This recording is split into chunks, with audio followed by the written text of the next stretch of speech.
Hello, everyone, and a huge welcome back to English in a Snap for day 3 of our 5-day native phrases challenge. I'm Sarah. And I'm Alex. So excited to continue this journey with you all. We're thrilled you're back with us. After 10 phrases on day 1 and 15 on day 2, that's 25 already. 25? Yeah.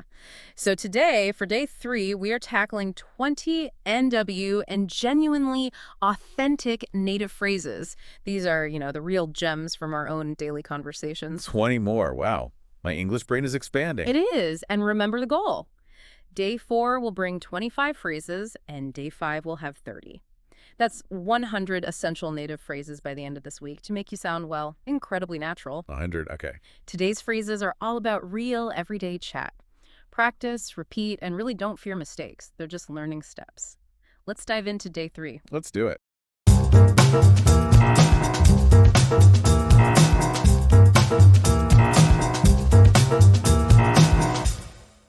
Okay, let's start with a common situation. Imagine someone offers you something very good, maybe, I don't know, a free holiday. Ooh, yes, please. Haha, right. But it seems amazing, maybe too amazing. As native speakers, when something seems almost too good to be true, we often ask, what's the catch? Ah, okay. So if someone gives me free vacation, I ask, what is the fishing? Uh-huh. I see why you might think of fishing. But no, when we say what's the catch, we mean what is the hidden problem? Or maybe, is there a secret difficulty? Ah. It means you are a little suspicious because the offer is so good. You ask, is there a hidden catch? Like a trick. Oh, I see. Not fishing. A hidden problem, a trick. What's the catch? Yes, exactly. That's the one. Let's practice. What's the catch? What's the catch? What's the catch? Great job. Now, next situation. Sometimes you want to ask why something happened, right? Mm-hmm. But you want to ask in a more relaxed, casual way than saying, why did that happen? Mm-hmm. For example, your friend is not coming to the party. You expected them to come, so you want to ask for the reason. A native way to ask this is, how come? How come? So I say, how come you are not coming? Perfect. That is exactly the correct way to use it. You just add how come and then the subject and the verb, like a normal sentence, but it asks why. It's very common, very natural. Okay, how come? Easy. Yeah. Let's repeat it together. How come? How come? How come? Excellent. Moving on. Now, imagine you have something new or interesting you want to show to your friend. Maybe a cool picture, a funny video, or, I don't know, a new gadget. Okay. You say to your friend, check it out. Check it out. Yeah. Okay. So I show you funny cat video and say, check it. The funny cat. Almost. Very close. Check it out really just means look at this or pay attention to this. You don't need to add the funny cat after it. Oh. You just check it out, and then you show them the thing. It's a very quick way to get someone to look. Simple. Just check it out. Yes, exactly. Try repeating. Check it out. Check it out. Check it out. Check it out. Well done. Our next phrase is for encouraging someone who is having, a difficult time. Maybe they're studying for a very hard test or working on a big project and they feel tired or stressed. You want to tell them not to give up? You say, hang in there. Hang in there. So if my friend is tired from studying, I say, hang in. Inside. Haha. No, not inside. Good try, though. Hang in there means don't give up or keep trying. Maybe be strong during this difficult time. It's like you are telling them to just stay firm and not fall down, emotionally. Okay. Don't give up. Hang in there. Exactly right. Let's repeat. Hang in there. Hang in there. Hang in there. Hang in there. Fantastic. This next one is very useful at the end of the workday or maybe the school day. When you decide you've done enough work for today and you are stopping, you can say, call it a day. Call it a day. So work is finished. I say, I call this work a day. Is that right? That's a very interesting try. But no, it's actually simpler than that. The phrase is fixed. Call it a day. It just means, let's stop working now, or I have finished work for today. You use it when you decide the day's work is complete. Oh, I see. Just call it a day. Okay. Yes, just like that. Repeat with us. Call it a day. Call it a day. Call it a day. Call it a day. Excellent. Now, when you are very tired and you are going to go to bed, native speakers often use this next phrase. It's a bit informal and sounds quite active. We say, hit the sack. Hit the sack. So I am tired, going to bed.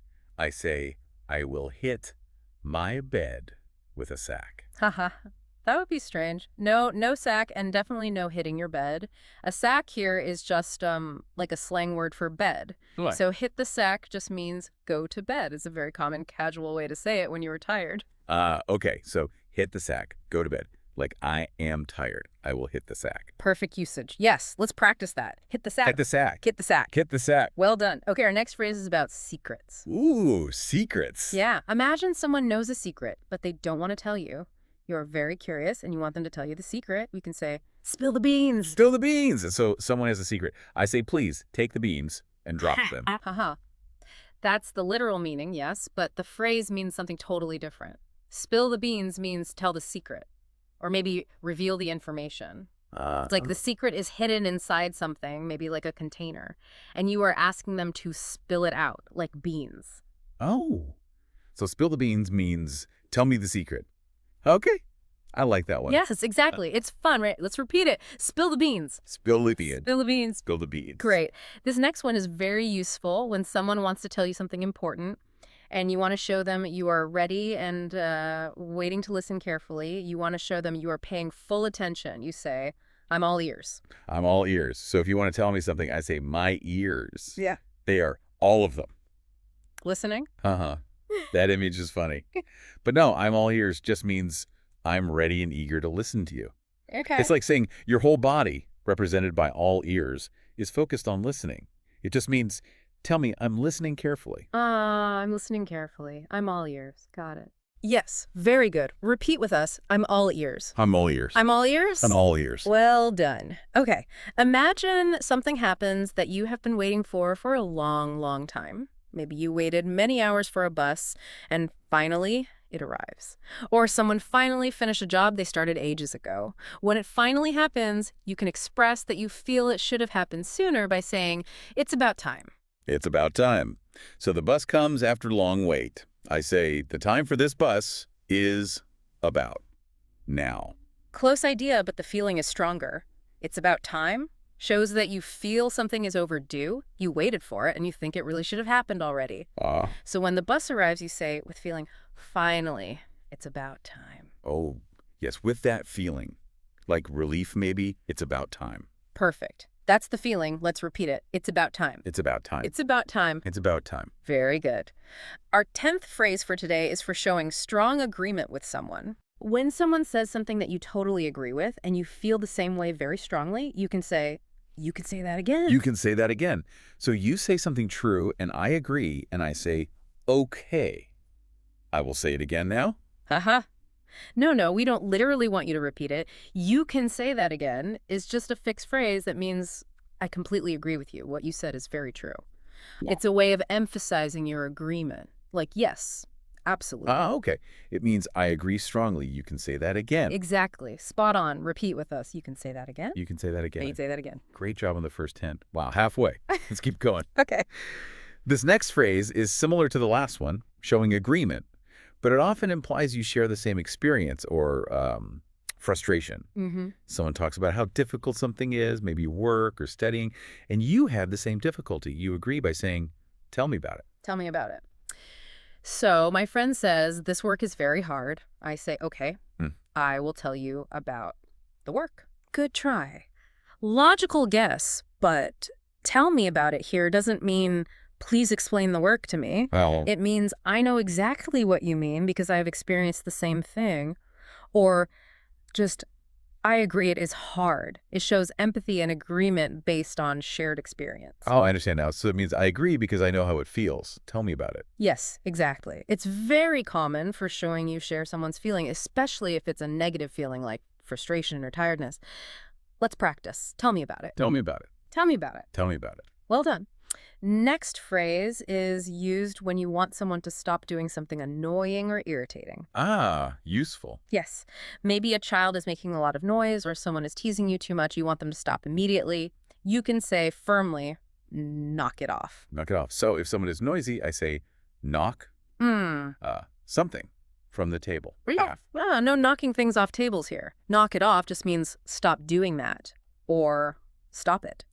It's a direct and quite informal way to tell someone to stop their behavior. Use it carefully.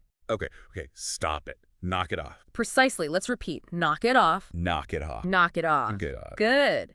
Now, imagine someone suggests a really crazy, unbelievable, or maybe even dangerous idea. Okay. For example, let's quit our jobs and travel the world on a homemade boat. Your reaction, showing disbelief and thinking the idea is wild, could be, are you out of your mind? Are you out of your mind? So, my friend has a crazy idea. I say, your mind?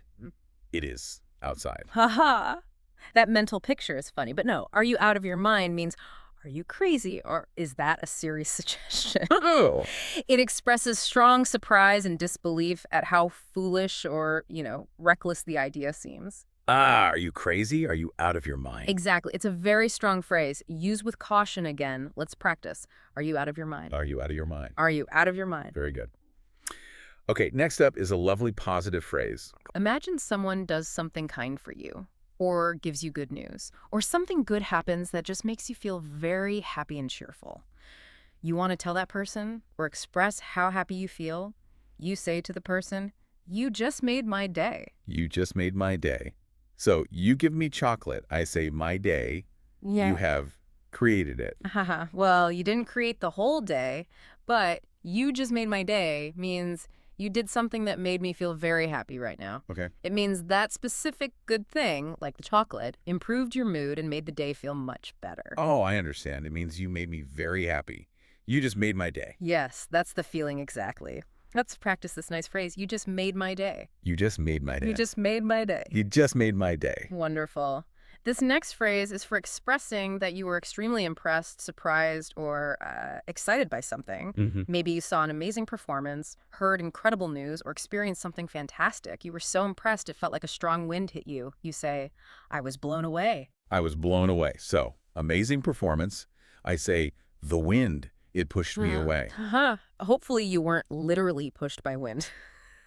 No, I was blown away means I was extremely impressed, or I was amazed, or maybe I was incredibly surprised. Oh, wow. It's a very strong way to say something had a big positive impact on you. I was amazed. I was blown away. Yes, perfect. Let's repeat that. I was blown away. I was blown away. I was blown away. I was blown away. Good. Next phrase is for wishing someone a very fun time. Okay. If your friend is going to a party, a concert, or on holiday, you want to wish them an enjoyable experience. A fun, casual way to say this is, have a blast. Have a blast. My friend goes to a party, I say, have an explosion. Here. No explosions, please. A blast here means a very fun and exciting time.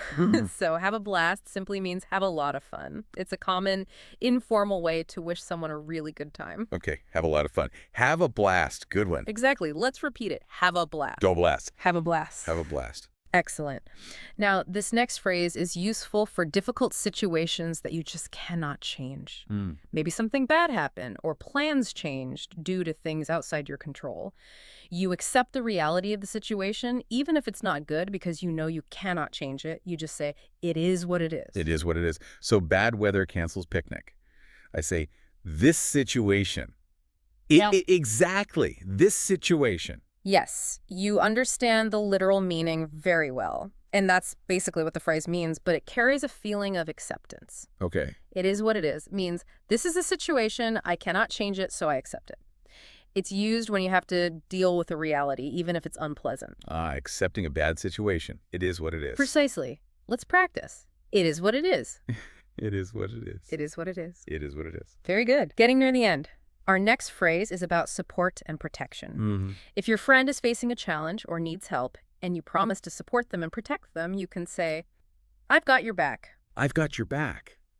So my friend has a problem. I say, I have my hands on your back, like physically. Well, that might be nice physical support too, but the phrase means more. I've got your back means I will support you, I will protect you, I'm here to help you. It's a promise of loyalty and assistance. Oh, like I support you. I've got your back. That's nice. Yes, exactly. It's a wonderful phrase for showing loyalty. Repeat with us, I've got your back. I've got your back. I've got your back. You got your back. Great. Number 19. Almost there. Imagine someone tells you something and you hear them, but you are not completely sure if you believe it, or maybe you don't fully agree with their choice, but you don't want to argue. Yeah. You just let them know you heard them and you accept what they said without necessarily agreeing. You can say, if you say so. If you say so. So you say something strange, I say, okay. Yeah. If you speak, then. Yes, that's the feeling. Exactly. If you say so means I hear you and I will accept what you say or what you do, but I am not completely convinced or I don't necessarily agree. Right. It's often used when you don't want to argue, but you have doubts. It can be a little bit passive. Ah, okay. A little doubt, but I accept. If you say so. Exactly. Let's repeat it. If you say so. If you say so. If you say so. If you say so. Good job. And finally, our last phrase for day 3. Number 20. This is similar to the last one, actually. Okay. If someone wants to do something and you don't agree with their choice, or maybe you think it's not a good idea, but you decide not to try and stop them and just let them do what they want, you say, suit yourself. Suit yourself. So my friend wants to do bad idea. I say, you make your clothes for yourself. That's another funny literal meaning. No clothing involved here. Suit yourself means do what you want or please yourself. It implies that the person is making a choice you don't agree with, but you are not going to object or argue anymore. It can sometimes sound a little bit like, okay, fine, do what you want, I don't care, or maybe I think it's a mistake, but okay. Do what you want, even if I don't agree. Suit yourself. Yes, that's the meaning. It's the final phrase for today. Let's repeat it. Suit yourself. Suit yourself. Suit yourself. Suit yourself. And that's 20 more incredible, truly native phrases for day 3. How was that from your perspective? Feeling okay? Okay, amazing. Yeah. What's the catch? And I've got your back. I think those are so useful. Really good ones today. Brilliant. To our listeners, fantastic job keeping up. If you're ready for day 4 and 25 more phrases, please S-match that like button, subscribe if you haven't, and comment bring on day 4. Yeah. Your enthusiasm really means everything to us. Yeah, let us know you want more. It keeps us going. Absolutely. See you for day 4. Keep practicing, keep repeating those phrases. Bye for now. Bye, everyone. Keep practicing.